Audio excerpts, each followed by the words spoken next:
How to book a rental car with AutoEurope and save money. Hi guys, welcome back to another video, and in today's video I'm going to be telling you how you can book yourself a car with AutoEurope. So let's get into it.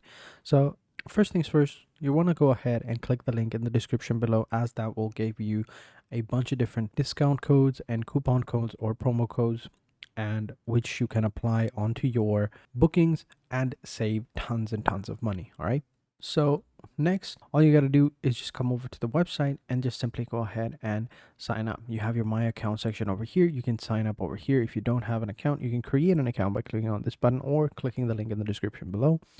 And it's a hefty process, but you need to input your driver information, your first name, last name, passwords, email address, your address as well, and then you are good to go. And once you've signed up, you just simply have to go ahead and search and compare car rentals. So just add your pickup location, drop off location, your pickup date, pickup time, drop off date, drop off time, and then just simply get the quota over here. So let's go ahead and do this. Next, hit the search button, and then they're going to go ahead and find the best deal for you.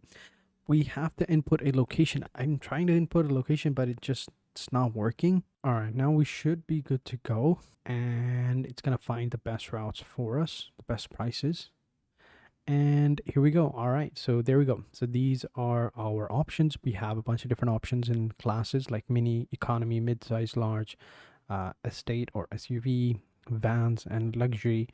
So we can go ahead and select whichever one we want, and we should be good to go. Let's go with this one. Looks good. It's manual, 2 doors, 4 people, 2 luggages, and I think it has AC as well. And then we can just simply hit the book now button, and boom, we're good to go. And yeah, it's as simple as that. I'll take the risk. And then we just simply fill out this form. Again, if you have like a coupon code or a promo code, which you can find in the description below, make sure you check that out as well. So thank you for watching, and until next time, take care and goodbye.